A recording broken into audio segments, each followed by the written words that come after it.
As you have just seen, the Maldives' unmatched hospitality is a gem that makes our destination unlike any other. The innate spirit of the Maldivian people, rooted deep in our culture, ensures that any stay becomes a deeply personal and unforgettable journey.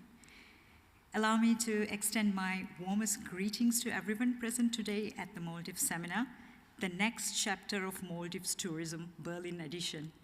My name is Sabeeha Ahmed, Chief Operating Officer of MMPRC. It gives me great pleasure to welcome you all to the very first Maldives seminar. The annual ITB event is very important to us.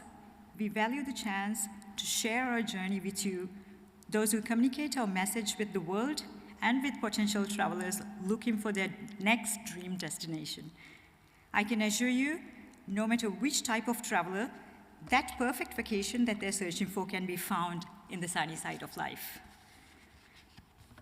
I'll keep my introduction short so we can go ahead with our agenda for this seminar.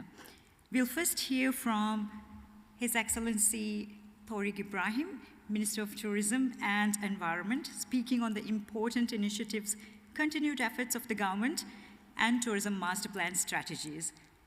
Next, Mr. Hussein Afif, Maldives tourism industry pioneer and Vice Chairperson of Maldives Association of Tourism Industry, will provide some valuable insights on how the destination started and moved forward into taking environment-conscious in tourism initiatives in product development. We will also share an exciting development of Maldivian, our national airline, before we move on to Mr. Ibrahim Shiri, Chief Executive Officer and Managing Director of MMPRC, who will be speaking on MMPRC's marketing initiatives that align with the national goals and the work undertaken by Visit Maldives to attract new types of travelers. Mr. Mohammed Halil, Advisor to the President on Tourism Development, will be delving into the importance of collaborative policies and efforts by the private sector and government. Lastly, Mr. Ablogyaz Riaz, Chairperson of MMPRC, will speak on the interest of the current traveler to Maldives and the significance of such collaborative policies and initiatives in creating more interest to the visitors. Following the Chairperson's remarks, the Minister will provide a brief wrap-up remark. We'll be taking a few questions at the end if there is time before concluding today's seminar. It is my hope that each of you will learn something new today about the vibrant sunny side of life that will ultimately inspire you to create stories that will truly resonate with the uniqueness of the Maldives, the world's leading destination. I would now like to invite our first speaker, His Excellency Tariq Ibrahim, Minister of Tourism and Environment, to give his remarks.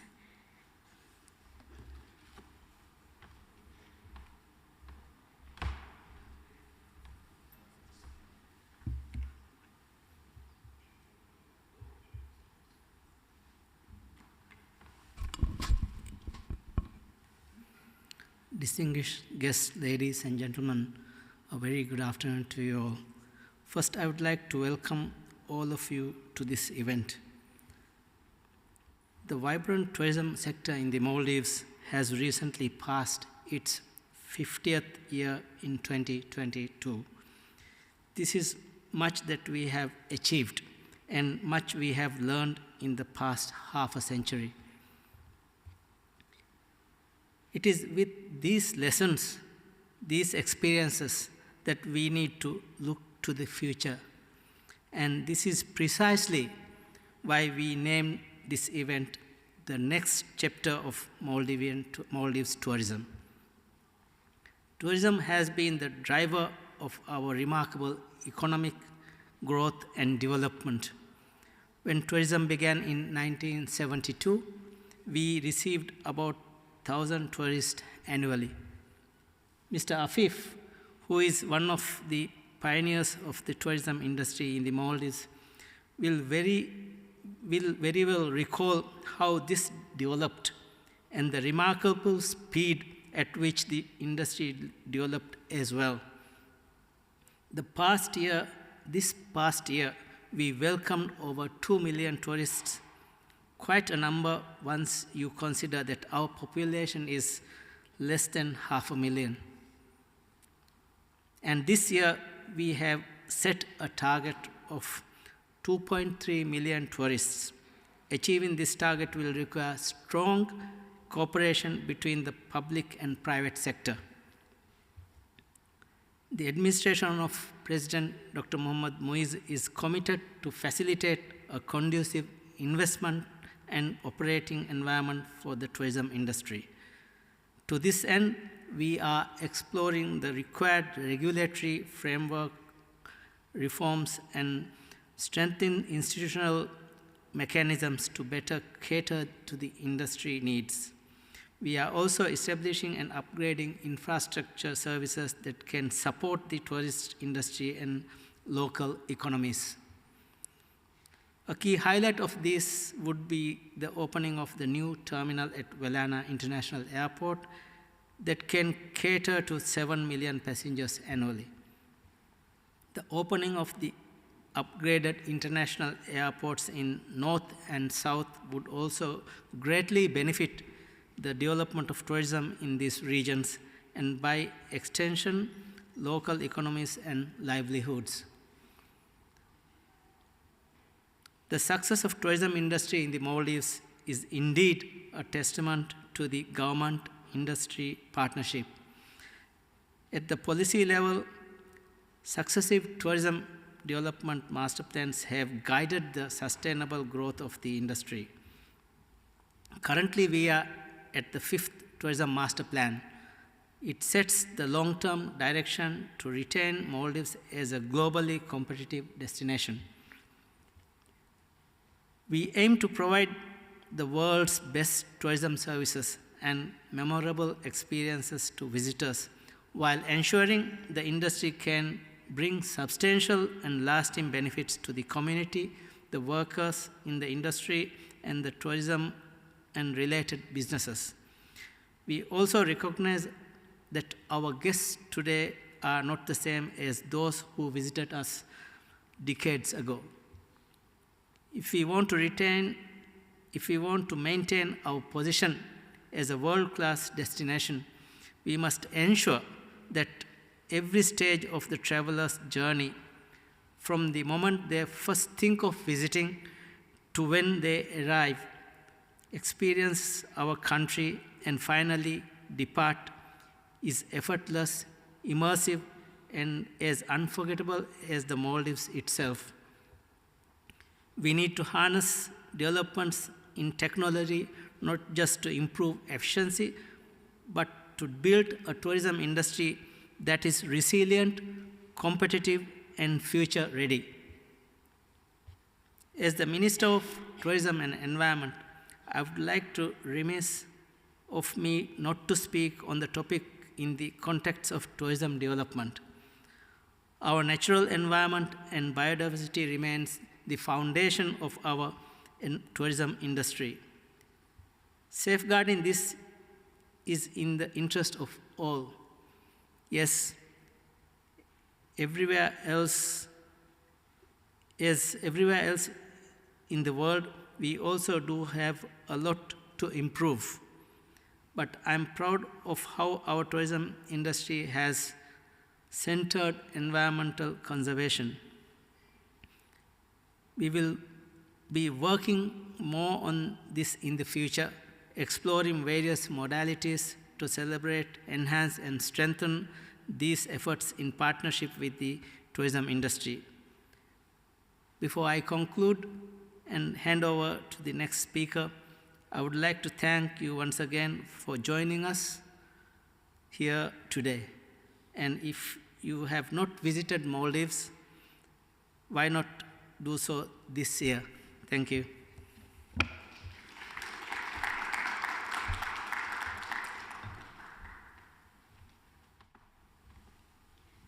Thank you, Minister Thorig, for your valuable insights. I now invite Mr. Hussein Afif, Maldives Tourism Industry Pioneer and Maldives Association of Tourism Industry Vice Chairperson, who will share his insights.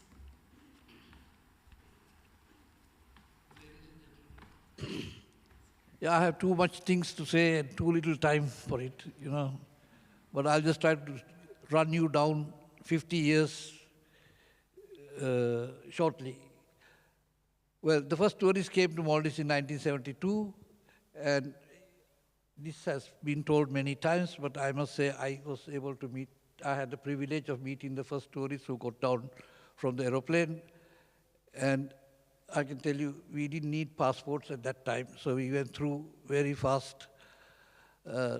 And we didn't have hotels, so they stayed in some houses in Male. And then we built the first resort in the country, which was in Kurumba, if I may name it. And everything went at so fast speed. The Maldivians had never seen a European, have seen a European, but not in the context of a tourist. So most of the people were not trained to run a hotel, not me either.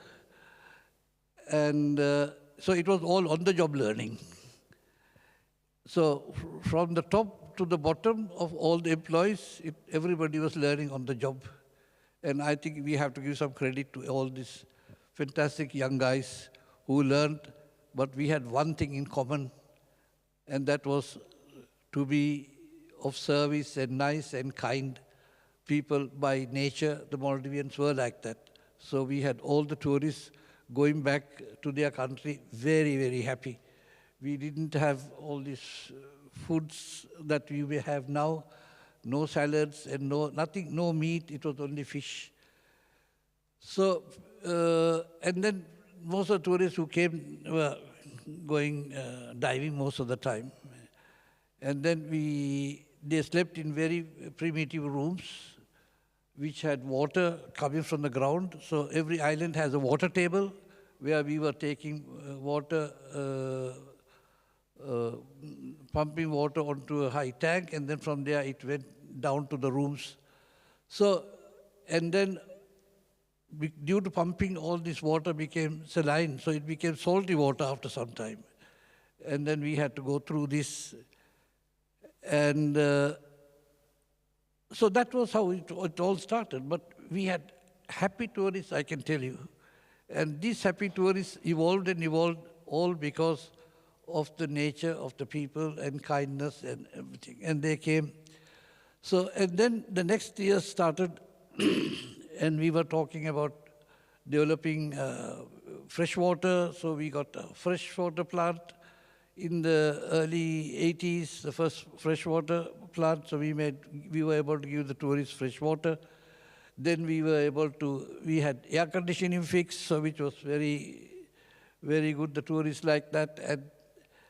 And then we went on like this, developing all different ways to give comfort to the guests. And then way back in the 90s, we did this, all the resorts started to apply this air conditioning and fresh water into the rooms. Then in late 90s to 2000, many things happened because we were, from all this really, our staff started to get qualified. And today we have highly qualified staff in the Maldives, ranging from getting qualified in Cornell University to universities in Malaysia, Singapore, England. So we had to train the staff. We had to have our own chefs. So now the whole country is very much developed to have our own staff of international standards. And then we came into having in 94, so we started thinking environment, which we didn't think about because everybody threw their garbage into the sea. And then we started thinking environment. Two operators told us, all we were educated by people, by the tourists who came, we were educated. No, you can't throw these things into the sea. Somebody else would say, oh, it kills the coral. Then we know, oh, it kills the coral, the plastic going. So that's why I'm saying on-the-job training we had, and then we started. The first thing we did in early 80s was to stop harpooning fish. We could not kill fish by harpooning. That was bad. In the 90s came no catching turtles. So it was banned. I think even today it is banned, and these were taken as very positive things by tourists. And tourists, you tell me if I'm going too long. And then we came into this desalination water and solar energy. In late 90s, or no, middle of 2000, we started to build resorts with only using solar power. That was done. And then now everybody is using solar power. Many resorts are doing 2 megawatts, 1 megawatt of solar power, saving a lot of diesel. And then we came on to building more sophisticated resorts and more nicer resorts. And now we are going into building also. Some resorts now are planning to have their own turtle hospitals, like treating, because we have a lot of demand from students who we know there are students learning the sea life of Maldives in America, but they don't know what it is. So what we have planned to now is to have our own turtle hospital, and also to educate the Maldivians who can really treat these animals, the sea life, and also bring outside students from different universities. This is something very new. It's going to happen very soon. We will have our own hospital for doing such things. Then we come to garbage disposals, and I know a lot of, that's a big problem now. And with the introduction of garbage disposal, most resorts are having their own garbage disposal programs where they burn the paper waste and they crush the tins, cans, and export it. And then we also throw, the garbage is taken into a special island where the government is taking care of disposing it. And so many environmental factors. This is being done, and at the same time, another problem started. We started building guest houses in the islands, in the resorts, which is very good for the community. But then there is the darker side of it, because this garbage also has, all the garbage these resorts, these guest houses have to be also disposed.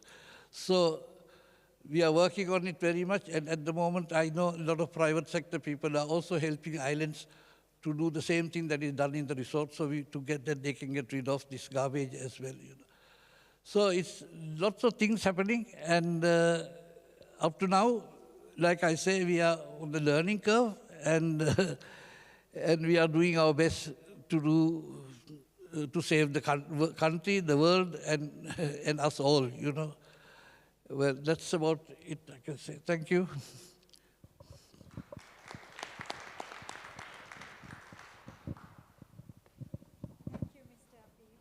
For your insightful contributions. Just to let everyone know, the seminar is being live streamed. Now, let's watch a short video highlighting the launch of Maldivians' new direct routes. Where dreams take flight, the Maldives, from a hidden gem to the world's #1 luxury destination. Now, we're taking our legacy of excellence to new heights. Announcing Maldivians' new direct flights from Germany and South Africa to the Maldives. With more routes to follow, our sleek Airbus A330 is ready to whisk you away on a journey across continents, bringing paradise closer than ever before. With meticulously designed cabins across economy, premium economy, and business class, luxury begins the moment you step on board. Welcome aboard Maldivian, where your perfect escape is just one flight away.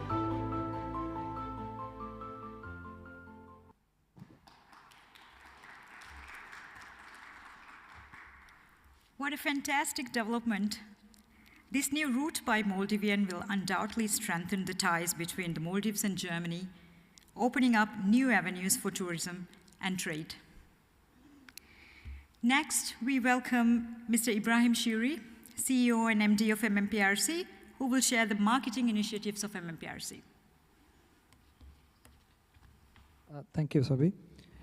Honorable guests and media partners, good afternoon. It is with great excitement that I address you today, especially following the inspiring video we just witnessed showcasing Maldivians' launch of the new route between the Maldives and Germany. This expansion is a monumental step in connecting our beautiful nation with even more travelers from around the world. We are thrilled about the opportunities this new route will bring, strengthening ties and making the Maldives more accessible to our valued guests from Germany and beyond. MMPRC's mission has always been to promote the Maldives as a world-class travel destination, and I'm confident that this new route will contribute significantly to our continued success. We are also excited to see the positive impact of our infrastructure development on the tourism sector. The new passenger terminal at Villana International Airport is a significant milestone designed to enhance the travel experience and support the continued growth of our destination. In 2024, MMPRC focused on conversion-driven marketing strategies, emphasizing compelling content and video-based digital campaigns. This approach led to a record-breaking achievement. The Maldives welcomed 2 million tourists for the first time and generated over 4 billion in tourism revenue. These results highlight our commitment to keeping the Maldives a top-of-mind destination for travelers worldwide. Our iconic Sunny Side of Life brand is evolving. While the Maldives is known for its pristine beaches and turquoise waters, we are now showcasing our rich culture and heritage. Initiatives like the Whale Shark campaign highlighted our commitment to marine conservation, reinforcing our position as a responsible travel destination. These efforts align with our commitment to sustainable tourism and environmental conservation, and our dedication has not gone unnoticed. The Maldives was named World's Leading Green Destination at the 2024 World Travel Awards, reaffirming our commitment to preserving our natural beauty for future generations. Looking ahead, MMPRC is launching several key initiatives to enhance our global presence. The Visit Maldives shop will distribute branded merchandise, while the Visit Maldives calendar will provide centralized event information for travelers. The Visit Maldives Academy will offer training and certification for tourism professionals, and the Visit Maldives content portal will support local creatives by showcasing and selling their work. Additionally, the Visit Maldives data dashboard will provide industry insights in collaboration with global data leaders. To strengthen our reach, we have already launched the Visit Maldives Week, promoting the Maldives in key destinations such as Germany, Dubai, India, and Russia. We are also expanding on our digital campaigns, inspired by our highly successful Winter is Blue, which reached 22 million people in just 1 month. Partnership with Meta and other platforms will further amplify our messaging, while major events will promote film tourism, influencer collaborations, and storytelling.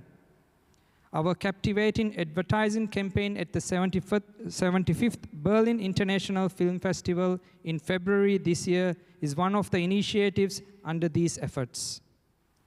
successfully showcasing the Maldives' luxury and leisure offerings to a global audience. As I mentioned at the beginning, the Maldives has been world's leading destination for 5 consecutive years, and our goal is to maintain and strengthen this position.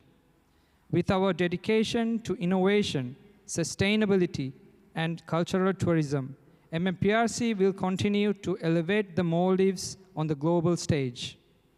To conclude, I extend my heartfelt gratitude to our partners, stakeholders, and everyone who supports our mission.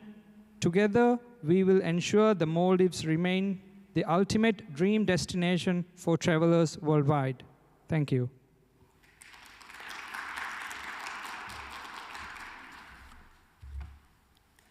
Thank you, MD, for the clear overview of MMPRC's marketing initiatives. Next, we have the honor of hearing from Mr. Mohammed Halil, advisor to the President on Tourism Development. Thank you. Good afternoon. I just wanted to highlight the importance of the private sector and the government partnership in developing the tourism industry in the Maldives. I think the panelist that who has already spoken before me has highlighted how the tourism started in the Maldives. It's from a very humble start of the tourism that what we have achieved today is remarkable. The Maldives now considered as the top of the tourism destination in the world. We no longer a follower, we are trendsetter in the industry, global trendsetter in the industry. This basically proves that the partnership between the government and the Maldives, the private sector, is something that basically has worked well. I think we really need to give more credit for the private sector for what we have achieved more than the government. Government has played a regulatory role rather than the development side of it. But I know that now, with the global marketing campaigns that is being done by the destination marketing company MMPRC, they have a limited budget. You imagine 170 resorts that we have in the Maldives today. Each of these resorts, at least, they are spending $1 million. So we're talking of for nearly 170, let's say $200 million, a marketing effort that is being done, invested by the private sector alone, on top of the destination market. So this shows the complementary marketing effort that are done by the private sector is also a reason for the growth that what we see today. So the synergy between the private sector and the government basically is the reason what we have seen today, what we have achieved today.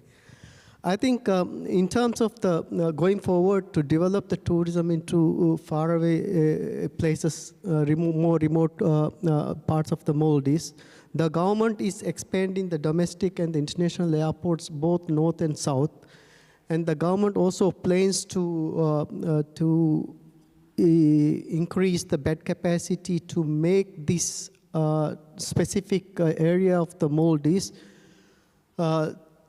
available for tourists to explore. And here again, the government is going to play a pivotal role to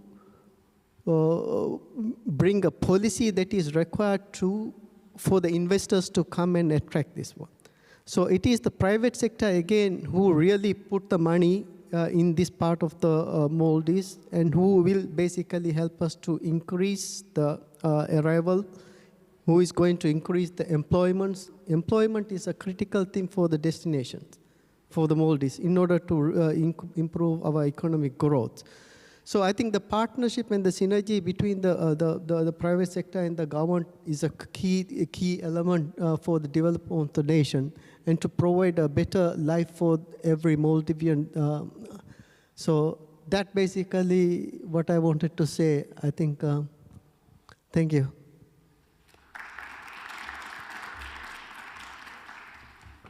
Thank you, Mr. Halil, for your informative statement. Last but certainly not least, we have the pleasure of welcoming Mr. Ablogias Riaz, Chairperson of MMPRC, who will discuss the interests of current travelers of Maldives. Good evening. Guten Tag. Firstly, it's an honor to be here again back in Berlin, representing the Maldives that has been a dream destination for travelers worldwide. As we all know, Maldives is known for its pristine beaches, turquoise waters, and world-class hospitality. But we see this evolving. We are embracing sustainability, innovation, and inclusivity to redefine the future of tourism in the Maldives. Our country is home to an extraordinary natural wonders, as many of you would know. The world's largest fish, the majestic whale shark, 5 of the 7 species of marine turtles. The Maldives is home to one of the best places in the world to witness bioluminescence. It's also the 7th largest coral reef in the world. It certainly draws various divers and marine enthusiasts. But beyond preserving these natures, we are certainly expanding our efforts. Today, we have over 91 protected areas, covering over 60,000 hectares. Plans for a nature park in every atoll. Conservation is truly in the heart of our vision. Travelers today seek more than just beauty. They crave meaningful experiences, cultural immersions, and sustainable journeys. The Maldives is certainly responding to diversify this offering, welcoming families, adventure seekers, wellness enthusiasts, and even digital nomads. Our islands are now places of exploration, from diving into breathtaking marine ecosystems to immersive local island experience, and even hosting unique business retreats. Sustainability is certainly our future. As one of the world's most climate vulnerable nations, we must certainly act now. The government aims, as I was told this morning earlier, I was discussing this and asked Minister, 33% of the nation's energy production to come from renewable sources by 2028.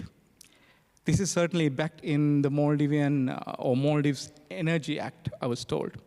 Also, I was told recently a key initiative by our state electricity company, Stelco, that is working to transition 50% of power supply of small islands into solar energy in the next 4 years.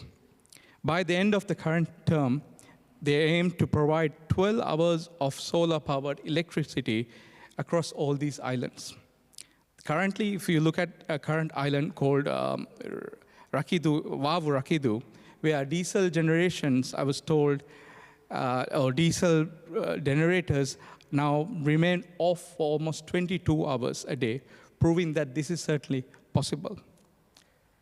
These projects reinforce the Maldives as a global leader, certainly in the sustainable energy solutions. For travelers, this means that every visit to the Maldives certainly contributes to a sustainable future. From solar-powered resorts to marine conservation programs, visitors are not just experiencing paradise, they are part of preserving it. Certainly, we cannot do this alone. We certainly call the international partners to work together with us to expand on these initiatives. To our hospitality and tour operators, let's promote cultural and wellness and adventure tourism. To our sustainability enthusiasts, let's look at innovative ways of how we can find solutions together. To the esteemed media representatives, you shape how the world sees the Maldives.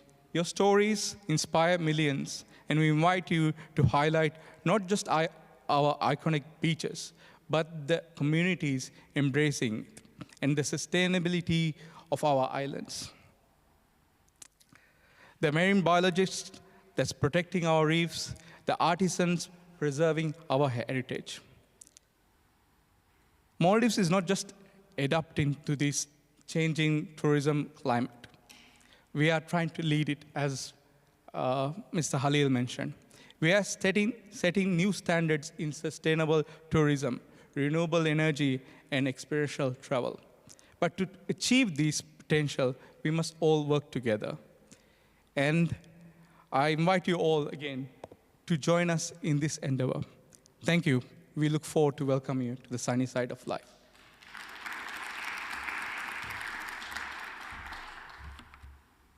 Thank you, Chairperson, for your valuable perspective. And now, to provide a brief wrap-up of today's insightful seminar, please welcome back His Excellency Minister Tariq Ibrahim.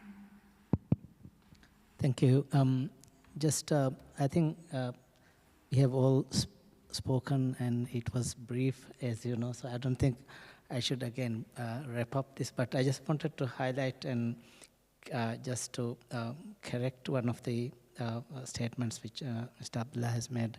That is the renewable energy target, which was a target made by our President Dr. Mohamed is to have 33% of our electricity generated in the Maldives to be from renewable energy by 2028. And also Mr. Afif and the rest of the speakers who have spoken about the importance of waste management in the Maldives, make sure that our islands, our resorts, and our environment are safe and clean. We, in the Maldives, we are actually now we are making great efforts to have proper waste management facilities on every inhabited island. As Mr. Afif has just mentioned, that resorts have their own waste management centers. That is exceptional. They are doing good work, but in the inhabited islands, we have 182 inhabited islands. So in these islands, we wanted to have proper waste management centers, and we are targeting to complete all the island waste management centers with the proper equipment and with proper resources by the end of the year. So when we finish that, the Maldives entirely, all the islands will have proper waste management centers. And our next target is to have regional waste management centers and the proper waste collection facilities, and eventually to have incineration facilities where you can incinerate and generate electricity from the waste to heat. So that's where we are going. And I would also like to highlight that from the initial beginning of the tourism, one of the most critical areas that we have not talked today was the transportation, the connectivity, how we have actually improved our connectivity and transportation system. I remember when I was a small kid, how whenever we want to go to a resort or when we want to go to any island, the connectivity, the transport connectivity is always an issue. And when the sea gets rough, either you cannot go, or when you go to an island, you cannot come back on the day you want to come back. So this same issue was with all the tourists. So the tourism actually developed near the Male or airport because of this issue. So early 90s, the helicopter services started, and then the seaplane services started, and we also started developing our own airports where the land-based aircrafts can land. So now we have more than 20 airports around the country, and we are still developing some of the airports. Plus, with the introduction of seaplanes, Maldives, we are so proud to have the seaplanes to be one of the world's largest seaplane fleet in the world right now, if I'm correct. So these are things that is being developed, and we have international partners, the local partners or local companies who are operating land-based and seaplanes in the Maldives. So now the connectivity is very, very good, where the tourists can go anywhere in the world, anywhere in the country. The locals can go anywhere in the country on the same day and come back. So the connectivity, I think, is one of the key drivers that has developed Maldives resorts, and also the development itself, the economic development itself has thrived because of this connectivity, and it's also partly the private sector initiatives and people like Afif and them were the initial investors on the private sector seaplane services. So I think these are things that we need to remember, and we need to improve on the future of the Maldives, so on the next chapter of Maldives as well. So I think that's all I would like to say, but I think we have few more minutes for any questions, so that I would like to open the floor to any questions. Thank you.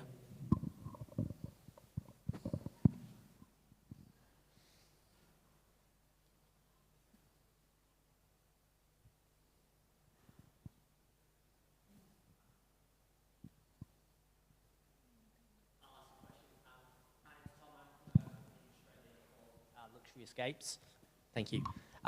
Your Excellency, you mentioned before about the plan to take visitors to 2.3 million in this year, and the importance on the public sector and the private sector for that.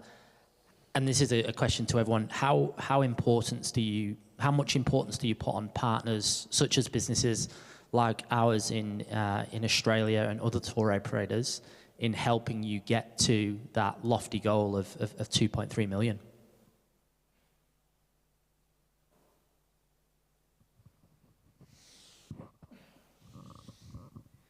Thank you. I think we have actually decided how we wanted to achieve. It's not just some figures that we just pick and say that, okay, we're going to have 2.3 million. What we are trying to do is, you see, the last year destination average occupancy is around 56%.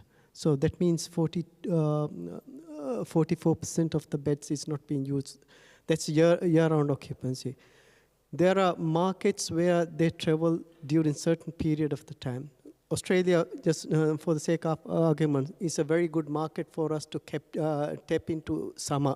Summer period that you could take the advantage of the price advantage, and also the occupancy is low. Such as this, Middle East is another summer market that we can go. Because winter time, that our occupancy is quite high, it's difficult to get the bed, get the rooms. But the summer period, we have a lot of rooms available, such as Australia, Middle East, India, and China are the key source markets for us to minimize the seasonal variations in the year. So that's basically one way that we are looking at improving the numbers, arrival numbers. I hope that. Yeah, it did. Thank you. Thank you.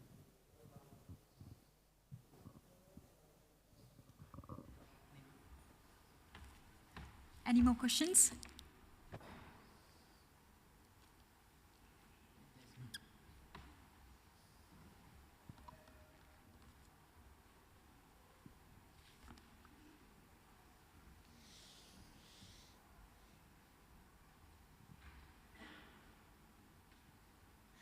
Hello, good day to everyone. Thank you for a beautiful speech. I'm really blessed to be able to collaborate with Maldives as the most beautiful destination in the world. And thank you for this beautiful introduction. I would like to ask you regarding the latest changes regarding the climate changes. How does it influence? And since I'm also a part of travel industry, what we can notice is that off-season is no longer off-season, that the Maldives are actually destination throughout all over the world. And let's say, last 3 years, also in our market, I'm coming from Serbia, we are working a lot on awareness that actually Maldives is during all the year destination. So off-season, I believe, as you mentioned, that off-season is a good time to bring more volume of bookings in the off-season. How does it, in last 3 years, let's say, influence the market in Maldives? How would you define the climate changes? Thank you very much. Thank you. I also have the portfolio of climate change in the Maldives. That's a good question. I think Maldives has adapted to the impact of climate change over the years. I think one of the examples I would like to take is the water bungalows. When we started water bungalows, the water bungalows is at a lower level. So as the issue of tidal waves, as the issue of high tidal waves started coming in, once we started recognizing that, we increased the height of the overwater bungalows so that it is kept above the waves.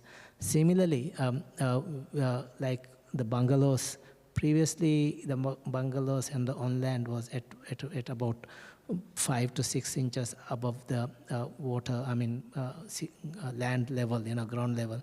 But now it has increased.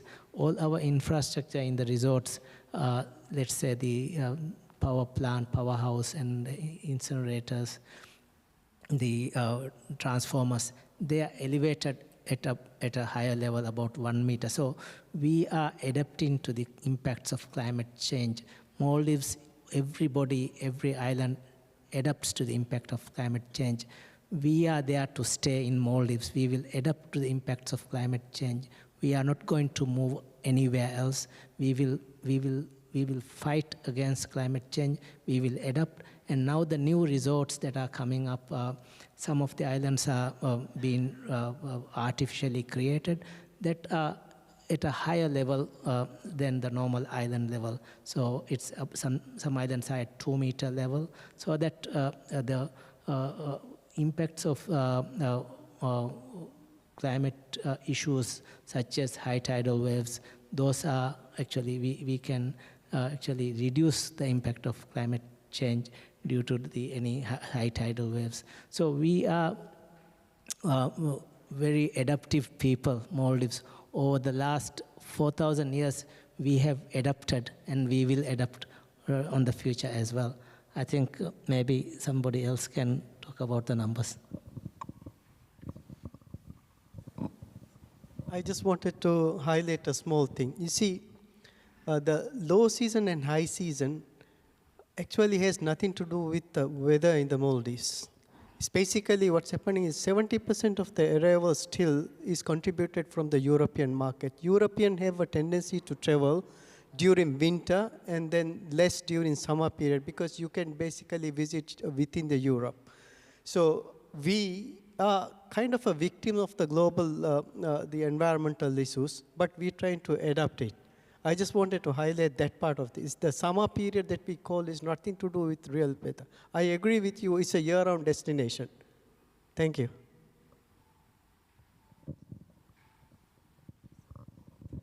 Yeah, I think it's not only the Maldives, I think the whole world is going through this with big storms and snowstorms and fires and, whatever said. So it's not only us, and everybody is having to deal with this. Every country, every continent is having to deal with this. And definitely we see more rain and more high winds coming to the Maldives as well, and we can't deny that fact, just like what's happening in Europe or America. So we are having to deal with it, and like Mr. Minister said, we are learning, and just like I said before, it's again on-the-job learning what else to do. But what we know is that we want to find solutions, and we want to remain in the Maldives. And that we are very determined to do, and that's the path we will take. But definitely it is affecting us now, we can't deny that. And that's why the government is taking all these precautions about greenhouse gases and emitting of these gases and everything like this. And these things take time to probably correct itself. But we can only take actions. And so far, we are also, a lot of islands are protecting themselves as well, And I think now the banks in the Maldives also are also funding resorts for protecting the shores, so that they have loans that are cheap loans for protection of the islands. And it's only, we are not talking about the resorts. What about all the islands where people are living as well? You know, the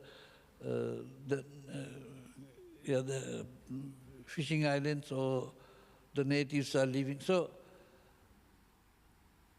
everybody is doing something, and we are also getting the UN experts and everybody to help us to do it. And I think we will get through. Thank you. I'm afraid that's all the time we have. I'm deeply grateful for the insightful discussions and the wealth of knowledge shared today. I extend my sincere thanks to our esteemed panelists for their invaluable contributions. Each speaker has shed light on a crucial element of our thriving tourism landscape, highlighting our collective commitment to its future. Thank you all for your dedication and participation. Together, we will continue to work together to preserve the Maldives' stunning natural beauty, rich cultural heritage, and exceptional hospitality for future generations. Before you depart, I would also like to invite you to visit our stand, Hall 5.2, stand number 114, where our team will be delighted to provide further information about the sunny side of life. Safe travels, and hope to see you all next year. Thank you.